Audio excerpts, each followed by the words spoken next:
it's not easy to understand how a lot of this exchanging and stuff goes. And Yeah, it gets I really realize confusing. it's down the road. I Yeah.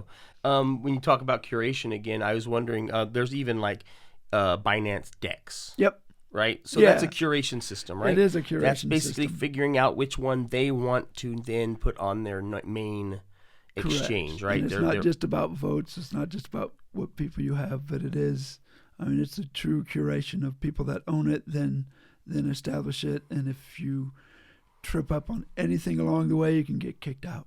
Yeah. The risks are actually higher than the reward. Yeah. And the reality is, And it costs a lot of money to get on one of those. It's into those like curation systems. $75,000 to get listed, and then you hope that you don't trip up somewhere along the lines, so that you can be posted on their network. And then you start looking at the reality, and the reality is, unless you're selling enough, they won't care. Yeah. Right. If you're not known enough or selling enough, you will not meet their requirements. Yeah. And so because they make their money when when people they make exchange. their money when they exchange. Yeah. So they want people to use it. And the other reality becomes if you don't meet those requirements they established, they'll kick you off anyway, right? So $75,000 to get posted on the curation to get adopted, and then they'll kick you off if you don't meet the valuation or the number of exchanges they want. They're not going to give you your $75,000 back, right? No. Oh. So you may get it back if you're accepted and you go through that and you don't get tripped up on any of the landmines.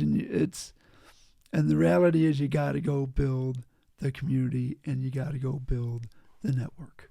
No. And so if that's the reality, and beginning with the end in mind, that's what you focus on. Building your network, building your community, bring the value later, and keep the value increasing, right?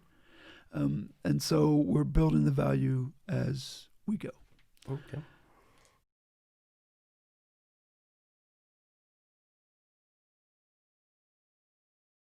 So that was another interview with Arro Social's founder and CEO, Phil Simpkins. For your opportunity to get your fair share and to find out everything latest as we get closer to the launch of the Arro Social app, hey, make sure you subscribe and follow us on Twitter at Real Arro Social or at Arro Social on Instagram and Facebook. See you there.